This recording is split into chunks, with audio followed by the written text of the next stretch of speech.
penumpang tak kasat mata. Yo bro, Alex di sini. Kalian ingat kan masa uangku dicuri tuyul? Aku sampai sekarang masih bekerja di sana. Tapi aku butuh uang tambahan.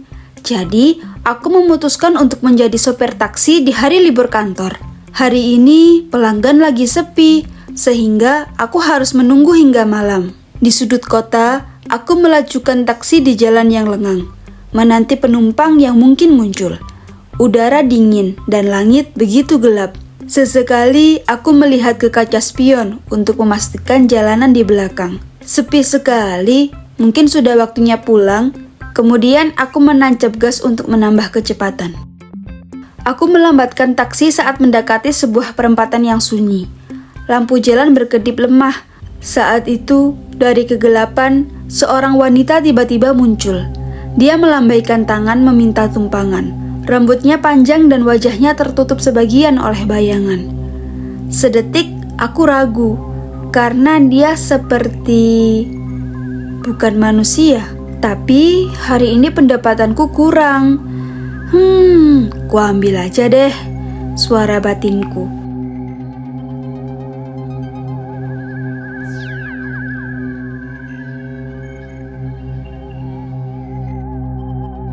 Malam bu, mau kemana? Ke kota tua. Kota tua? Di sana sudah lama nggak ada orang bu. Daerah itu sudah tidak beroperasi lagi. Itulah tujuanku. Aku merasa ada yang tidak beres, tapi aku mempersilahkannya masuk. Di tengah perjalanan, saat angin malam yang dingin semakin menusuk, aku membuka obrolan. Malam ini sepi sekali ya bu? Ya, sepi sekali. Taksi bergerak menyusuri jalan yang semakin gelap dan terpencil. Jalanan yang tadinya beraspal berubah menjadi jalan tanah berbatu yang diselimuti pepohonan gelap.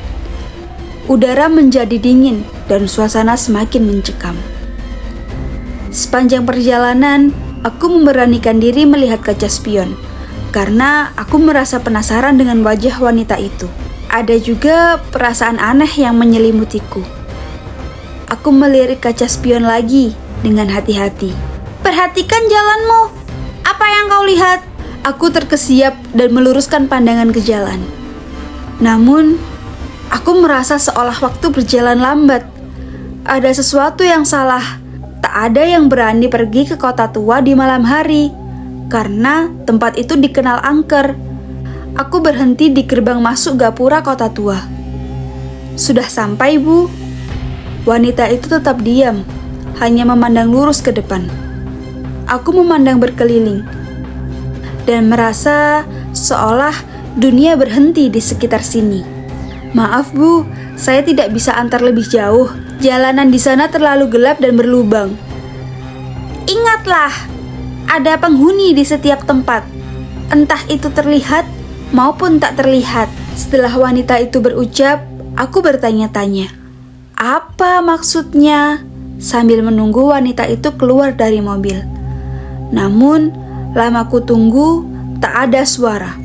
Saat kulihat ia dari kaca spion, pantulan wanita itu tersenyum dan perlahan menghilang. Aku terkejut dan segera menoleh. Dan kursi penumpang yang barusan diduduki wanita itu benar-benar kosong. Tidak, aku harus keluar dari sini. Dia bukan orang, aku tidak akan mati di sini. Aku menghidupkan mesin mobil, namun mobil ini tak kunjung hidup. Aku harus keluar dari sini, apapun yang terjadi. Tuhan, tolong aku. Setelah mobil berhasil menyala, dengan cepat aku berbalik arah, memutar kemudi, dan mulai melajukan taksi kembali ke arah kota. Namun, kabut tebal tiba-tiba menyelimuti, membuat jarak pandangku terbatas. Tapi aku tidak berhenti. Dengan ketakutan, aku berdoa, berharap ada jalan keluar. Tolong Tuhan, bantu aku keluar dari sini. Aku benar-benar tidak bisa melihat apapun Tuhan, tapi aku percayakan hal ini kepadamu. Tanpa ragu, aku tetap menginjak gas. Kemudian, ku dengar suara wanita ketawa. namun perlahan menghilang. Kini, ku berada di tempat yang banyak suara orang dan lalu lalang kendaraan. Syukurlah aku selamat. Aku benar-benar selamat, ucapku dengan nafas terengah-engah. Aku tahu bahwa malam ini aku benar-benar masih beruntung. Akhirnya, aku sampai dengan selamat di mes kantor. Ben masih bangun saat itu, dan aku langsung bercerita ke Ben apa yang telah terjadi. Ben bilang bahwa hal-hal seperti itu sering terjadi pada banyak sopir taksi. Namun, memang tak semua bernasib baik, karena banyak dari mereka yang tersesat dan ditemukan keesokan harinya. Ada yang matanya ditutup hingga akhirnya terjadi kecelakaan.